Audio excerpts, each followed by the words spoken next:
អានុសាវរីយ៍អតីតកាលអនដែតរៀលដាល់ពេញអា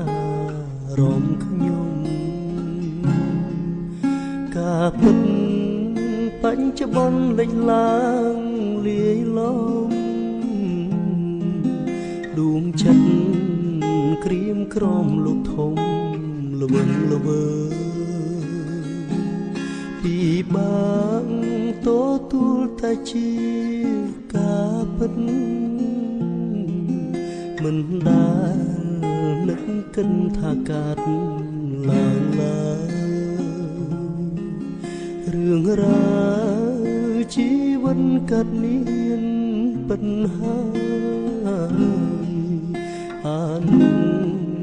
សាវរីយ៍អើយមានមកធ្វើអ្វីឲ្យជួបធ្វើអ្វីបើគង់តែព្រួតបើគង់តែព្រួតឲ្យជួបធ្វើអ្វីកើតមានឡើងពិនសុបិនទាំងថ្ងៃលុបអនុសាវរីយ៍ធ្លាប់ដិតដាមចិត្តសូបាញ់បើភ្នែកផ្លាច់ហួសការស្មានទទួលមិនបានតែជាការពិតអនុសាវរីយ៍នៅតែដាមដិតលីងការពិតពិបាកទូ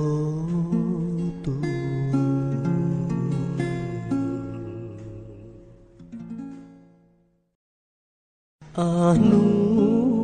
សាវរីយ៍អតីតកាលអនដែតរៀលដាល់ពេញអារម្មណ៍ខ្ញុំការពិតបច្ចុប្បន្នលេចឡើងលាយឡំដួងចិត្ត